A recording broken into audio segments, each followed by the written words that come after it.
பஸ்மாசுரன் என்ற அரக்கனை பார்த்து சிவபெருமானே பயந்து ஓடிய கதை உங்களுக்கு தெரியுமா? பஸ்மாசுரன் சிவபெருமானை நோக்கி கடும் தவம் புரிந்தான்.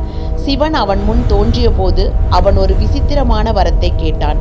நான் யார் தலையில் கையை வைத்தாலும் அவர்கள் அந்த கணமே எரிந்து சாம்பலாகிவிட வேண்டும்.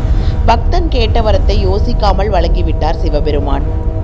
வரத்தை பெற்ற உடனேயே அந்த அரக்கனுக்கு ஒரு துர்சிந்தனை ஏற்பட்டது. இந்த வரம் உண்மையாகவே வேலை செய்கிறதா என்று சிவனின் தலையிலேயே கை வைத்து பார்த்து விடலாம் என்று எண்ணி சிவனை துரத்தத் தொடங்கினான். தன் வரத்தாலேயே தனக்கு ஆபத்து வந்ததை உணர்ந்த சிவன் அவனிடமிருந்து தப்பிக்க ஓடினார். சிவனை காப்பாற்ற மகாவிஷ்ணு மோகினி என்ற அழகான பெண் உருவம் எடுத்து வந்தார். மோகினியின் அழகில் மயங்கிய பஸ்மாசுரன் அவளை திருமணம் செய்ய ஆசைப்பட்டான். அதற்கு மோகினி, நான் ஆடுவது போலவே நீயும் ஆடினால் உன்னை மணமுடிப்பேன் என்று நிபந்தனை விதித்தாள். ஆடும் வேகத்தில் மோகினி தனது கையை தனது தலையில் வைப்பது போன்ற ஒரு முத்திரையை செய்தாள். அதை அப்படியே செய்த பஸ்மாசுரன் தன் கை தன் தலையிலேயே பட்டதால் தான் பெற்ற வரத்தின்படியே எரிந்து சாம்பலானான்.